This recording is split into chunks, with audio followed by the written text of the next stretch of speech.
Welcome back to the Sonny talkSPORT YouTube channel. And, I brought Henry back on because it's been a long time since we had a catch up. And I'll tell you what, I feel like a week is a long time in Spurs. Since me and Henry last spoke, we've had a new manager. We've sacked another manager. Players are leaving, apparently being linked to new players. We might get relegated, we might not. I feel like just the landscape of Spurs is as murky as ever. But today we're going to talk about the upcoming, first game for De Zerbi against Sunderland. Ask Henry what he thinks about the relegation landscape now and just really deep dive into the current situation with Spurs. As I say, Henry and I have not spoken for a little while, so we're due a good catch up on all things Tottenham Hotspur. But Henry, how are you? How was your trip away? It looked like you had a good time in between doing more Tottenham content.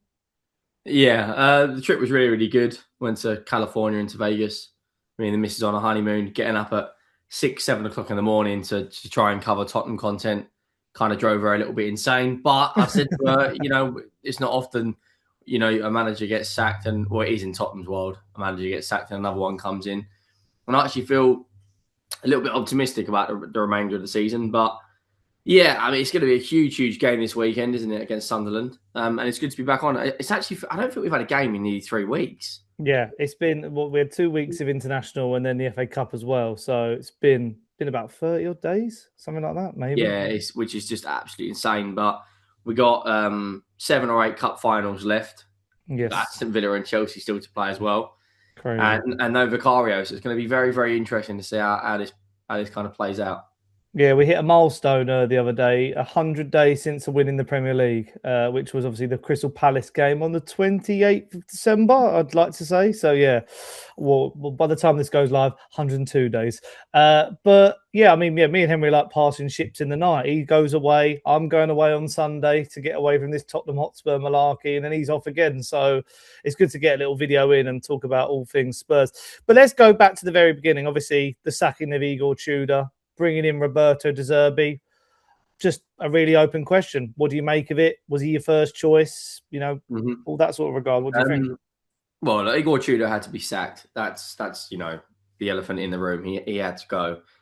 When you look at the managers that we were linked to, it was Pochettino. He'd be stupid to take the job right now, considering he's currently in the job. It's a bit different with De Zerbi out of a job. The World Cup, as you know, you're going to be over there. Is in the States. He's currently manager of the US men's national team. It would be criminal for him to leave this early, going into a major tournament with the US. I think it's his first major tournament as taking over as manager. Then you look at, Tim Sherwood, Harry Redknapp, and a load of other interim managers. This doesn't feel like an interim manager role because he's taken over as a 5-year role, which from the football club, I think is a little bit too much. But ultimately, they have to pin him down to show De Zerbi that they're going to move forward. Whether they do that or not, we'll have to look at Lange and Vinay, because every single decision we've made recently, we've managed to make the wrong one. So De Zerbi, he's now the manager. I do feel confident he will keep us up now. He has got a decent amount of Premier League experience. He managed Brighton, he got him into the Europa League. What I would say is, though, notoriously, it takes him a little while to get up to speed with whoever he's managing. We don't have that luxury right now. We can say, look, we understand it's going to take 7, 8, 9 games for you to get them playing a certain way or whatever, because we only have 7 or 8 games left in the league. And if we lose immediately to Sunderland, which it wouldn't be out of the realms of possibility for us to go and lose there, because they've only lost 3 games this season, that for me will be the people that are against De Zerbi will then, that noise will get louder and say, look, I told you, he shouldn't have come in. I actually am behind him. I think collectively, I put a video out, I don't know if you saw it the other day, and it was like a message to Spurs fans. And it was like, whether you leave in, leave you out, whether you're Enoch in, Enoch out, at this point, we all want the same thing, which is to stay in the Premier League. So by default, we have to get behind De Zerbi. 100%. I do think we will beat Sunderland or get a draw. I don't think we'll lose the game because he's a better coach and a better manager than Frank and Tudor. You actually saw highlights of the training sessions the first time in a long time. It looked like players were actually getting coached. I don't know if you saw that clip where he was like, had Solanke holding off. Was it Danso in the clip? I've never saw that once during Thomas Frank. Now, maybe the PR team and the social media team are doing that on purpose. Who knows? But idiots like me are buying into that. So I do feel somewhat confident about we will stay in the Premier League. The difficulty is going to be is if West Ham beat Wolves in 2 days' time, we find ourselves in the bottom three before we even play Sunderland, which then puts immense pressure on us. But as I said to Mitch yesterday, we aren't going to have a better opportunity to take over Forest and Leeds, because Leeds are playing Man United and Forest are playing Villa. So we have to capitalise on this. West Ham will probably be looking at this weekend going, hang on, we can actually jump forward a few points because everyone else has got tough games. Wolves is a tough game, right? However, but they haven't played in 3 weeks. And I know West Ham went out to Leeds in the FA Cup, but they rested 5 or 6 players. Bernardo Silva, who's one of the most underrated players in the Premier League, always says the top-end players prefer to play regularly than have rest, because the easiest way to get over a defeat is win the next game, right? So this weekend's massive. It's absolutely massive. I'm sure you'll be enjoying your holiday somewhere, thinking about us playing Sunderland. I had it, and I'm going to have it when I go back to America next week. The Brighton game, I think I've got to wake up at something like 7 o'clock in the morning again. It's just nuts. But yeah, I am somewhat confident, mate. I'll be honest with you, somewhat that we'll beat Sunderland. Yeah, I mean, you mentioned my holiday there. I'm going on a cruise with my fiance's family, and we go on Sunday and we get on board at 12. Obviously the game's at 2, and I will try and do a match reaction as long as I've got signal and I can upload it from my phone and all that. But yeah, if that starts the holiday off with that, at least, mate, if we get a win, I'll be drinking into the night with the on the ship. So I had it first, second or third day of the honeymoon. We lost the flipping Nottingham Forest, and I was absolutely fuming. I was walking around the streets of Los Angeles swearing like anything at bloody 8 o'clock in the morning or 7 o'clock in the morning, whenever it was. Oh, basically, when you said your partner was even my fiance was like, "What, you seem a bit busy at the moment?" I'm like, "Yeah, it's it's Tottenham Hotspur for you." But yeah, going back to the points you're making, like I just feel like I got gaslit by Tudor. I feel like I got gaslit by Frank. So with De Zerbi, I am taking it with a pinch of salt. I think long term it could be fantastic. There's a reason he wanted to join us in the summer. He saw it more as a long-term project. To me, it gave like an air of when we tried to get Conte first time round, then we went for Nuno, then we went back in for Conte. Feels like what happened with Tudor. Like as soon as De Zerbi was sacked by Marseille, we had sacked Frank. We should have been in there like swimwear and should have been like securing him down and paying him up front there. I mean, he's done well waiting because he's got like such a lucrative deal. And then I think, if we do go down under De Zerbi, that relegation shouldn't be on his CV. It should be on Thomas Frank's CV. He, drove us to more defeats. But, I can't say I haven't not been impressed by what I've seen from him in the training sessions and, trying to get his point across. And, even there was a clip that went live on Spurs' Twitter a couple of hours ago. Sandro's there, seeing the players. Obviously, Sandro was his captain at Benevento in Italy. So it seems like they're trying to get that vibe back at Spurs. But you mentioned it there. I think something that, we say about, is this squad, is this team a bottom half team? Is it a relegation team? Well, no, it isn't on ability, but on mentality it is. Like these players are flat. There was even a picture of Mickey van der Ven they posted. He's got a smile as wide as, the Thames. And you're like, I've not seen him smile in about 6 months. I've just seen like doom and gloom from the players. So that's what's got to change first. And I think I said this on the most recent Inside Spurs episode on talkSPORT. It's about like, I think half of management is like 2 things. It's about coaching. It's about man management as well. And I think De Zerbi commands more of an aura. He has, he's a better speaker. He's a better leader. He's like a statesman-like figure. Whereas you look at Thomas Frank and he just, he's a bit of a sap, really. I think that sounds really harsh, but same with Tudor. Tudor maybe went about it the wrong way. I don't know, like, he is used to going into clubs and proper whipping them into shape, and he just couldn't do it. It's a really confusing thing. I even spoke to George Achillia. I'd like to get your opinion on this. Because what's always happened is the opposite thing with these managers. You mentioned there, De Zerbi starts slow. But we had it with, people said that about Ange. Ange starts slow. And we came out the blocks. Same with Thomas Frank. He starts slow. we started okay under him. Igor Tudor comes in and fixes clubs. He didn't. So maybe with De Zerbi, maybe, people say he starts slow. Maybe we're not lucky because, I don't think we've had any luck all season, but I don't know if maybe because he's had that extra couple of days because of the FA Cup, he might have been able to implement his style. I mean, that's probably my next question to you. De Zerbi's style is very distinct. We know, Pep Guardiola said he's one of the most impressive coaches he's seen in 20 years. Some of his build-up play is some of the best we've seen in football. Do you think this Tottenham squad are able to implement that style? Maybe not eventually, but at the moment, because the way not see right now. You don't think so. Yeah. Because he relies heavily on a mid-block press or a frontline press. I don't think as it stands right now, the players, they'll obviously buy into his system and his ideology of the way he wants to play. But at the same time, a lot of those players will be thinking, just get the win. Just get the win and get out of there. Just get the win. If we beat Sunderland, that win alone will be enough for me personally to then go and get a positive result against Brighton and the Wolves. Yeah. And we probably need between 38 and 41 points to stay in this Premier League. I don't necessarily think right now it's about systems and about play styles. I think it's just purely on get the win. Get into pre-season, add a couple of players and keep some of the players we've got. And then we can talk about, players like, he's not massive on versatility, which I've read a few scout reports. He prefers, a left back to be a left back, not necessarily to be this, Calafiori type thing that Arsenal have got, or the Lewis Hall thing that, that Newcastle got. He likes left backs to run down, then cut in and put the ball in the box, not, hovering into midfield spaces, which we saw a lot under Ange. And then we saw the complete opposite under Frank. The back line was, deeper than in the ocean in the Titanic, So we have got to really take each game as it comes. I do think longer term, though, once we get Maddison and Kulusevski back and Xavi actually has confidence in the manager, we probably could play this high-pressing style.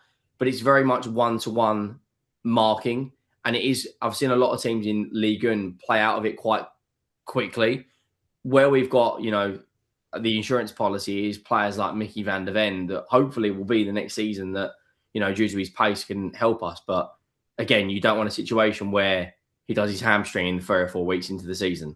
So De Zerbi's going to have a bit of balance. Who do you think will be the starting fullback pairing or the starting fullback pairing going into this weekend? Because theoretically, Archie Gray, right, has been one of our best players in recent weeks.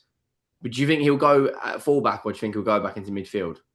Well, you were saying there about him using players in certain positions. I remember at Brighton, he would play Moises Caicedo as a right back sometimes, and Chelsea have done that even recently.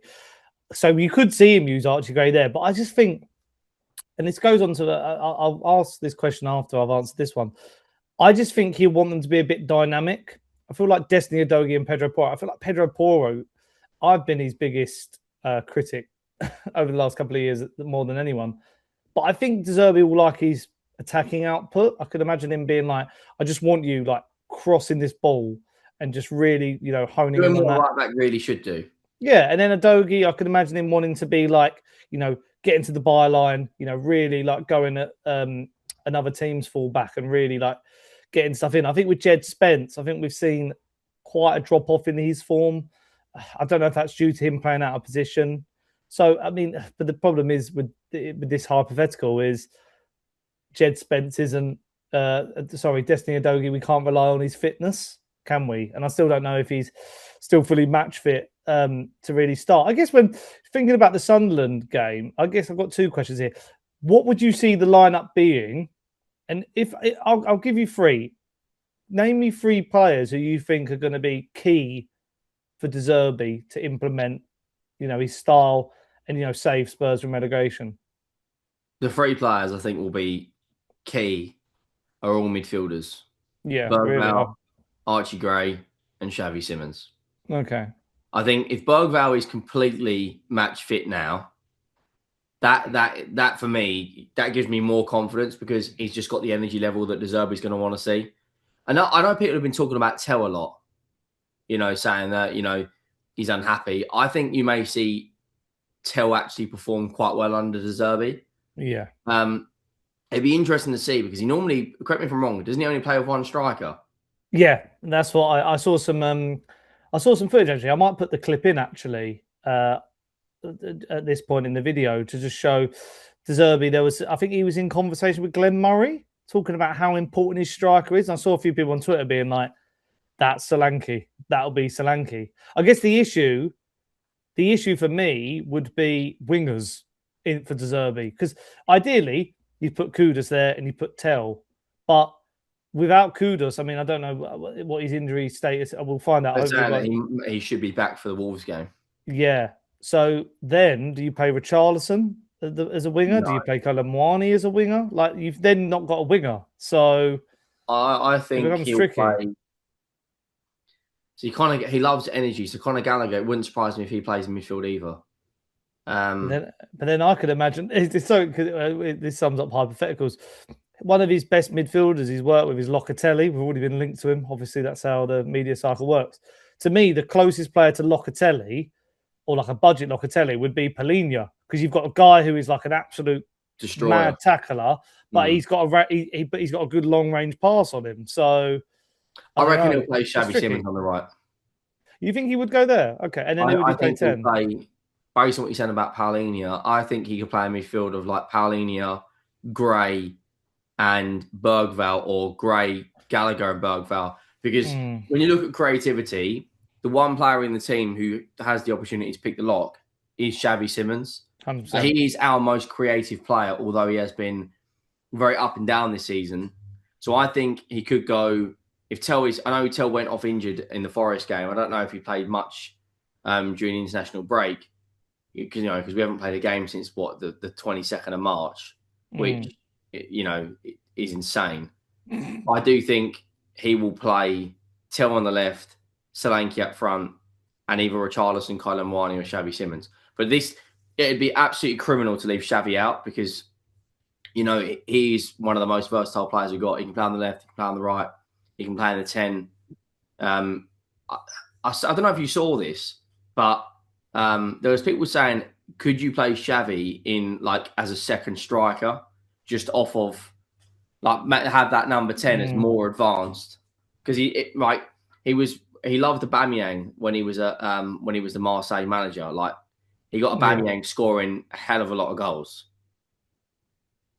So it wouldn't surprise me. It's just tricky, isn't it? Because he had someone play off him a lot, Aubameyang. What's tricky with these hypotheticals is because obviously he technically plays what's it called, a 4-2-3-1, but at Marseille he was playing a bit of a 3 at the back. People don't know whether because of these how modern football is, he's set in an attacking phase it's this, in a defensive phase it's this. So it's really interesting that where these players are going to line up. I mean, obviously he's had so many days to just assess them, but I think you're right with your assessment of the player who can pick the lock, who can create us most chances, is Xavi Simons, hands down. And I think you're asking a lot of Archie Gray to maybe, because I heard Eddie Gray was on talkSPORT a week or so ago, and he was like, yeah, he's a box-to-box 8. I was like, I don't think he's that yet. I don't think we've seen the best of Archie Gray maybe in a forward capacity. I think still he's good at picking the ball off the centre backs and still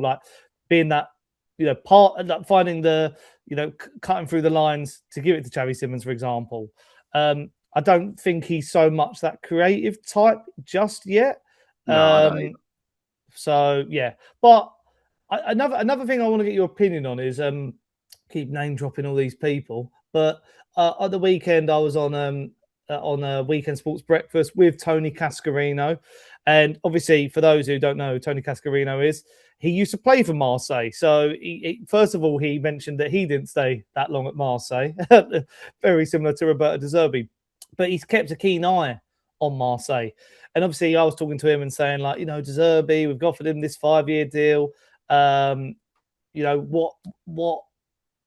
Where do we see the confidence in hoping that he stays longer because of his, what he's seen? He doesn't stay that places long. And he argued that, Marseille is a club that are an absolute basket case. You're lucky if you stay there longer than a year anyway. You know, I've saw clips years ago of the fans protesting at the training ground and all that sort of stuff. Very volatile fans. And same as Brighton, like obviously not similar to that situation, but Brighton, there was talks of apparently De Zerbi wasn't too happy with what they were asking of him, and you know that he was a bit like didn't understand their style of like certain players that they were scouting. So do you sometimes think that whole like De Zerbi blows up and falls out with boards is maybe a bit blown out of proportion, or has been by the media the last couple of weeks? Oh yeah. The media know exactly what they're doing, don't they? I mean, ultimately, Marseille are notorious for being part of that Standards FC group where they think they're Real Madrid, you know, just because they've won a Champions League. If it doesn't work, and, you know, like I said, they're down the training ground and they want you out. What I would say is I'm looking at the last game he played, or had Marseille playing. It was a 4-2-3-1 system, which kind of suits us. But I do think that the media, anything Tottenham at the moment is going to get huge attention because of the situation we're in. So they know what they're doing. It's almost like he's destined to foul immediately because of, you know, the contract he's on, the time of the contract is 5 years. He's the third or fourth highest paid manager in the league. You know, the fact that he was sacked from Marseille or whatever, or doesn't last longer than 2 years. I mean, I don't know if anyone knows this, but how long was Poch at Southampton? How long was Poch at Espanyol? How long was Poch at these teams before he took over us? Then he was with us for 5 years. It's not necessarily about De Zerbi right now. This is about Lange and Vinay. If he's pen to paper, for a 5-year deal, you have to back him. None of this bringing Conor Gallagher on £200,000 a week. Go and actually sign a competent winger who can create his own individual chances and score goals, and actually get a midfielder who, other than Xavi Simons, can actually create something. Because if you take out Xavi, like at the moment, because Maddison and Kulu are injured, we don't really have a creative midfielder. So like in January, it's all well and good saying, oh, they're going to change things because of they didn't find the right targets in January. De Zerbi won't have it. That's one thing you all say is Italians are renowned for, you know, look at Conte. I'm not saying he's going to have an interview like that if we lose to Southampton or whatever, but he will want certain players, you know. So, and if you don't get those, just like any manager would, you're going to be frustrated. Thomas Frank was probably frustrated. 100%. And I'm glad you mentioned transfers because that bodes well for my my last question. And I want to play a bit of a game with you, Henry. Maybe thinking a bit more long term under De Zerbi. If you could pick 3 perfect players, and that's a mouthful in itself, for Roberto De Zerbi to sign in the summer, who would they be and why? 3 perfect players. Well, immediately we need a goalkeeper. Yeah. Anyone come to mind straight away? I've got one in the back of my... Funny you say that. I made a video yesterday talking about 2 goalkeepers, and then immediately, in the space of 2 or 3 hours, Tom Barkley mentioned the same goalkeeper. I'm not saying you watch my channel or anything, but you never know. You're in the know, mate. Hasn't he? From City. I actually don't mind Trafford. I think he's class. I think that's a no-brainer to me, James Trafford. I feel like that is the number 1 priority target. Think of his height, 6'6". Is it Roefs? Robin Roofs, yeah. He's. I'd go just James Trafford. Homegrown as well. So homegrown. He's tall. He's good with his feet, and I think that's an easier deal because he'll want to leave City this summer. He has the potential to be England's future number 1, and I mean, if we think about it, I like Robin Roofs will be harder because he's a starter goalkeeper at Premier League side. You know, that's how I see it. Okay, so we need a goalkeeper by default. So Trafford. I've been a big fan of, is it Ndiaye from Everton for a long time? But he's going to be in this market probably 50, 60 million pounds. And if you lined up at the start of next season with Ndiaye on one side, with Kudus on one side and Xavi in the 10, you've got 3 very creative players there. So I would bring someone like Ndiaye in if we could. And I still think, I stand on it, we still need another winger or a striker. I know we've got Solanke, I know we've got Richarlison. We haven't really got, you know, goals in and around, you know, the locker. The standout candidate would be Thiago, but I don't think Tottenham will be able to pin him over the line compared to Chelsea are going to want to sign someone like that. United, maybe. So then you're looking around at other strikers. or forwards. I really like Sarr from Palace. Mm. I think he's a decent winger. Thing is, we've got to, like, as much as we want these top end players, we have to sort of be somewhat realistic. Is a Yeah, world class player going to want to join Tottenham after being in the relegation battle? Probably not. So if we brought in Sarr and Dye Trafford as our first three signings, I think a lot of people would be happy with that. I mean, Sarr, to give some perspective this season, although he's 28, has got double digits for goal contributions in the Conference League and the Premier League. So, plus he won the AFCON with Senegal. So, and the FA Cup with Palace last year.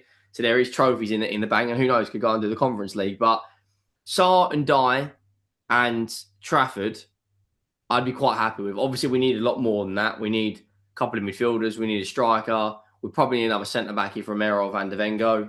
But who would you bring in? I'd definitely go Trafford. I think that's a no-brainer for what I said earlier. I am a bit like, I feel like you need to get some De Zerbi, what do you call them, like followers, like some people who know how to play that style. And I'm between three players in three different positions. I think Locatelli, who I mentioned earlier, would be perfect for that midfield role. And you probably could get too many like defensive-minded midfielders though, like Bentancur. I think you wouldn't keep Polina. I think Bentancur would be out the door. I think like they'd have to go because I think their time at Tottenham, personally, to me, is done. So that's how I'd see that. Centre back will be interesting because it depends on the futures of Romero and Van de Ven. So I'd say maybe go to Brighton and get Paul Van Hecker. I think like he'd be a strong centre back replacement. Fantastic player. Again, he'd be expensive though. I don't know with Brighton. It's weird, isn't it? Like they do sell well, but like I feel like you can do some deals there. And then I think when it comes to our winger, what I've been sick of a little bit is trying to get a youngster to develop, like Odebear, Tell. I'd go for someone who is proven. That's why I said Sarr. Sarr's like 28, 29, an experienced player. And if I'm going down the De Zerbi, I'll just call them ultras, De Zerbi followers, I'd go Matoma. I'd have a look at Matoma from Brighton and think like, I think like his career is a bit stagnated and he sort of maybe needs a bit of a different move. And I heard my mate Joe Tomlinson talk about him. Thing with Matoma, people say 28, but he got into football quite late. So he's not like, for example, Bukayo Saka has got silly minutes in his legs. Like he's been, 24 and he's played like, nearly most games. He doesn't score a huge amount of goals though. And one thing I do, he's very creative and he's got pace to beat fullbacks. But I don't know if I look at him and Sarr, they're quite similar players. Yeah. Sarr is a bit more direct and gets the shot away earlier and scores more goals. Like, when they somehow silly turned that 90 million bid down from Saudi for him, it was absolutely criminal. But he's got 2 goals and 1 assist in 16 starts. Admittedly, he did score against us. England, but pretty much everyone does. He's got a good record for Japan. I just think Brighton are notoriously a good selling club. And the reason why I went for a Palace player is the fact that we gave them Johnson. Is there a little bit of a connection there that we could potentially maybe get someone? I mean, Palace have got some good. I'll take Mateta. If they're going to continuously play Strand Larsen, I'd bring Mateta in. I know immediately you're thinking, what is this fucking prick talking about? But I would take Johnson. I'm not sure about him, I don't know. Like I watched some of him early in the season and I've always thought he's a bit clunky. Same with Igor Thiago. He's a really clunky striker. I feel like there's just not. But they both score goals though. Yeah, I guess. I think 6 of the 16. I mean, he's got double digits goals in his last 3 seasons. Yeah. Solanke has never reached double digits in the Premier League for Spurs, to my knowledge. Not for Spurs, no, not in the Premier League. And then he got 19 the year before, didn't he? He came to us. Yeah, but so Mateta last year got 14 goals in 37. The year before that, he got 16 in 35. Wow. He's currently on 8 in 24. But now they're going to play Strand Larsen, so he'll probably finish on 8. Even him, I would have Strand Larsen wouldn't have gone to miss, would he? I'd take him in a heartbeat. And I think we've got to look at that and stop thinking we can go now and sign I can't even think of a top, You know, like even Diamandi, like from Leipzig, everyone's like, Diamandi, go and get him. It's like, no, he's going to go to someone bigger than us now. Like, I do think what I like in terms of De Zerbi players, I also feel like we need Prem proven players. The one thing Man United did really well is bring in Mbuemo and Cunha. That's very clever. Yeah, no, it was a really good idea that they did that. You know, so and then you add a Dorgu, then you add a Sesko. We've kind of in the last 3 or 4 years really targeted the Serie A market with like Romero, Kulusevski, Bentancur, Vicario, Udogi, you know, now potentially Locatelli. But I think that Serie A league, like, there's some very good players in it, but I don't think it will be anything like the Prem or La Liga in the next 10 to 15 years. I think that league is dying massively. And there's been this whole thing, and this is why the Vicario transfer news has been heating up, because I think they're very worried, the Italian FA, about their league, as you say there, and they want to keep Italian footballers in Italy. And, you know, I think there was some mad stat that I think out of the hundreds of goals that were scored in the Champions League phase, I think it was like in the single digits how many like Italians scored. I think it might have been something as low as 8. So it goes to show that they're thinking like, so even getting a Locatelli out of Juventus, but they need the money. So there's also like this. I mean, I think a good wing signing would be that Yildiz. The Turkish player. I mean, I'd love him, but we got no chance. But then that's what I'm saying. Like that Diamande stuff. It's like you're in a pipe dream then. But I don't know, mate. We'll round up then. Predictions for Sunday. What are you going with? 2-1 Spurs. Maybe 2-1 or a 1-1 draw. Sunderland aren't notorious for scoring a huge amount of goals. And I think we will try to keep it tight, but also somewhat try and take control of the game. And it's very rare you have both of those things unless you are Man City in a cup at the moment. So I would bite your hand off for a 2-1 win. Also, on the balance of things, I would take a draw. You know, they are going to be on a bit of a high right now after beating Newcastle home and away. Just like us, they've had 2 or 3 weeks off. And the fact that they've only lost 3 home games this season. You know, in terms of their home form in the league, I think they're 9th. Yeah, they're 9th. They've only lost 3 out of 15. They've only conceded 14 goals at home, which is the 3rd best defence at home. Only Arsenal and City have conceded less goals. So a very low scoring, maybe 1-1 draw. It could even be a 0-0. Like, I wouldn't be surprised. Didn't we drew with Sunderland at home, didn't we? Yeah, 1-0, yeah. Yes, again, another low scoring game. I don't think this will be a 3-2, 4-1 type game. Just we need to come out of there with something, because I do think West Ham will beat Wolves, and I do think we will be in the bottom 3 before we play. Now, Nottingham Forest kick off at the same time we do, 2:00 against Villa. But the fact that both of those teams have to play tomorrow night, and the fact that Forest are away in Portugal against Porto, gives me hope that Villa will beat them, because Tielemans and McGinn are going to be back. I don't know if it's this week or next week. So Villa are going to be a better team now. So, part of me thinks this is the weekend where you can kind of capitalise on. I think United will beat Leeds. So we have to capitalise on it. But I do not want to be sitting here about to start the watch long knowing that we're in the bottom 3. Like, I'm going to say this now as well, by the way. I think it will be Forest that will go down. Really? Yeah. Okay. Because they're run. Not because they've got a lot of games at home, right? They've got to play Porto at home, Villa at home, and Burnley at home in the next 5 games. But they've got Newcastle, Chelsea, Villa, Man United all to play. All of those teams are battling for Champions League. And especially with 5th as well. Like, it's more teams going into those slots, isn't it? Last night, didn't it? Because Arsenal won, or if Liverpool already drew or won tonight. So 5th will get Champions League. And right now, I feel Villa, I think the top 4 will stay as it is. Yeah. But that Liverpool-Chelsea will keep flipping and changing because there's only 1 point in it. And I just feel, I know Forest beat us, but I mean, I'm not kidding you. My Sunday League team could probably go and beat Tudor Spurs. That's how shit we were. So I think it'll be Forest. I think if Leeds match our points tally in the next 2 games and beat us, or the next 3 or 4 games and beat us. But I don't know if you've seen, they've rescheduled Leeds' games because of the FA Cup. So Leeds now play us the second to last game on a Monday night, whereas we have 2 games up. We'd have Chelsea and then Everton after we play Leeds. So they've moved one of Leeds' games further forward. So if they win that game, hypothetically, they're as good as staying up. Honestly, mate, it's such a headache. Even West Ham, though, they've got to play Arsenal, Newcastle, and Leeds in the last 3. I think that Leeds would already be safe by then. I think Leeds will stay up because of Calvert-Lewin's goals. So I think when West Ham go to play Leeds will already be on the beach. It's the same as when we play Everton. I think Everton they'll find out their European fate before we play them.